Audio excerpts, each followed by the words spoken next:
Hey there, it's Hillary, and today I'm going to be doing my 5 favorite villain books that I've read. Now, I want to try to explain what I'm talking about. I don't mean like a book where the main character is a bad guy necessarily.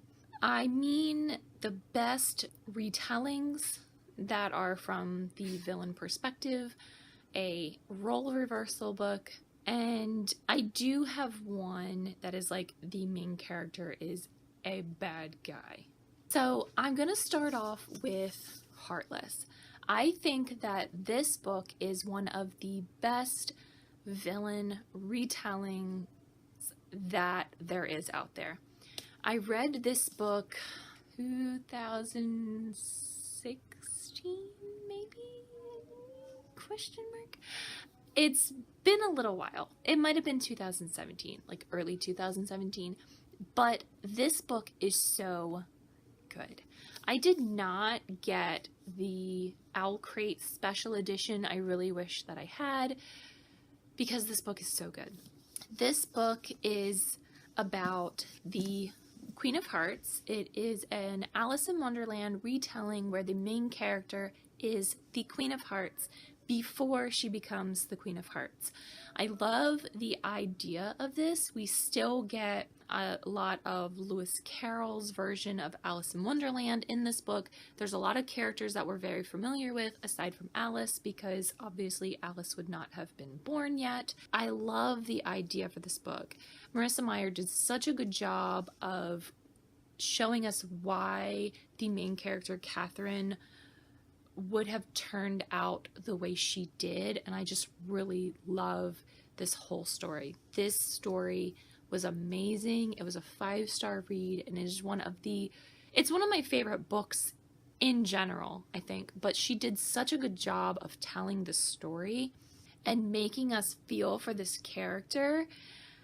Whereas if you're reading Alice in Wonderland, you just think that the Queen of Hearts is just this terrible person, but this gives you the backstory as to why she turned out that way, and it's just so amazing. I remember reading through this book thinking, this character cannot be the Queen of Hearts. She can't be, because the character that you get to know in this book is nothing like the character in the Alice in Wonderland story.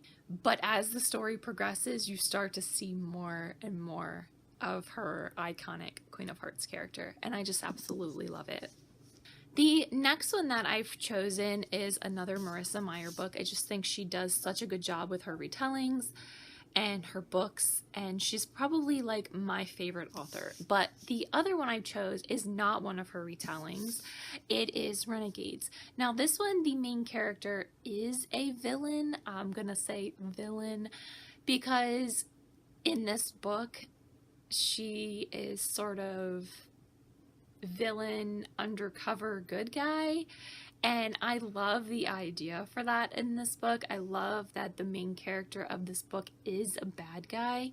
I like that in this book she is an undercover good guy, and she gets to see what it's like to be a good guy, and I'm really curious to see where the story is going to go, but it all comes back to the fact that she is a bad guy in this book, and I love that. I am so curious to see where the story is going to go in the upcoming books, and I'm curious if she's going to stay more good guy or she's going to go back into that bad guy that she has been.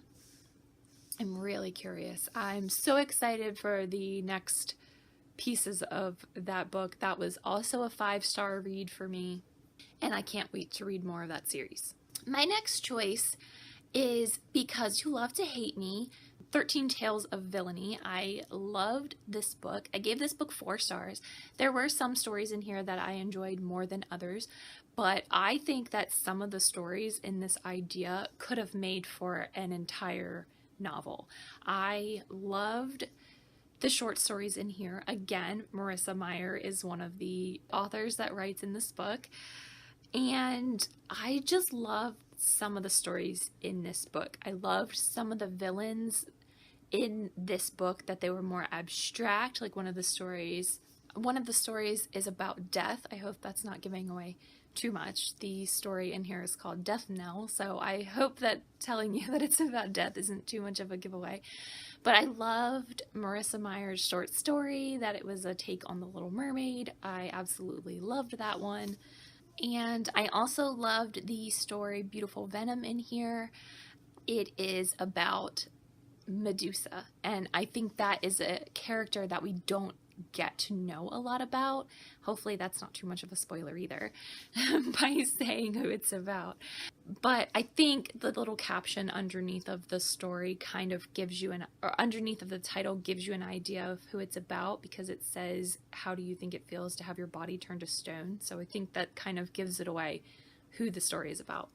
But I loved that some of these stories in this book were about villains that you don't hear a lot about, and some of them were really abstract, like I said earlier. And not only that, it's by tons of different authors, some of them which I had never read any books by before, and reading this gave me a little snippet of their writing style, and it made me want to read more of their works, which as an author, that's what you want. You want people to want to read your books, and I think this did a really good job reading all of these little short stories about these villains, and it was just so cool, and I loved it. The next two kind of go hand in hand. They are by different authors, but they're the same type of story. The next one that I chose is Never Never. I actually have this one on my Kindle, and I actually did a full book review for this book, so I will link it down in the information below. I gave this book 4 stars. I loved the idea for the story. This one gives you a lot of backstory about the character Captain Hook in the Peter Pan series. There is an unexpected romance in this book, which I really enjoyed. And I just thought this book did such a good job of telling us about Captain Hook. Captain Hook is one of those iconic villains, and I just think that this book gave us so much information about Captain Hook, and I just really liked it. This book is by Brianna Shrum, and I think she did such a good job of creating a character in this book in a way that you would not expect him to be. It's so refreshing when you get a story like that, and I also think that the ending to this book was really good. I really enjoyed it. I almost want to read it again because I'm wondering if I would enjoy it more now that my book tastes have evolved and I'm more critical about my reading. I'm wondering if I would enjoy it more or less. Peter Pan tends to be one of the retellings that people do a lot, and I really did enjoy this version of a Peter Pan retelling. I think they did a really good job of really highlighting Captain Hook as a character. And the last book that I chose for my 5 favorites was Lost Boy by Christina Henry. This one is also a Peter Pan retelling, but this one is a role reversal story where Captain Hook is the good guy and Peter Pan is the bad guy. I loved the idea for this book. I gave this one 4 stars as well. I know that I'm saying that these are my favorites and I'm giving them 4 stars. But I did read these a while ago, and I'm wondering if I read them now, if I would have a different take on them. I feel like now my reading is a lot more critical, and I really think that Christina Henry did a great job with this story. I actually did a full video review for this one as well, so I'll link this one down in the information below as well.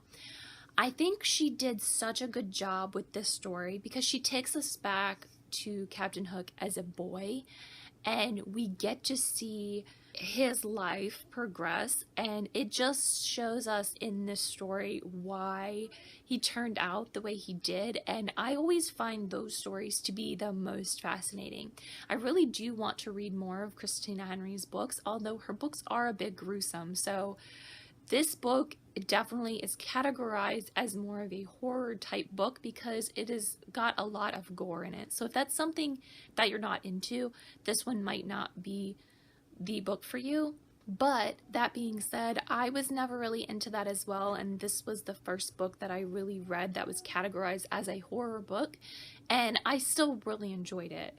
Although I will say in my mind, some of the more gruesome parts in the book, I pictured them very cartoon-esque, so they didn't come across as violent as what they did in this book. Some of the things that the Peter Pan character does in this book just really makes you feel for Captain Hook, and there is also an unexpected romance in this story as well, and I think that also leads to some of the love that I have for this character of Captain Hook in this book. This book is just really well done. So those are the 5 books that I've chosen as my 5 favorite villain stories.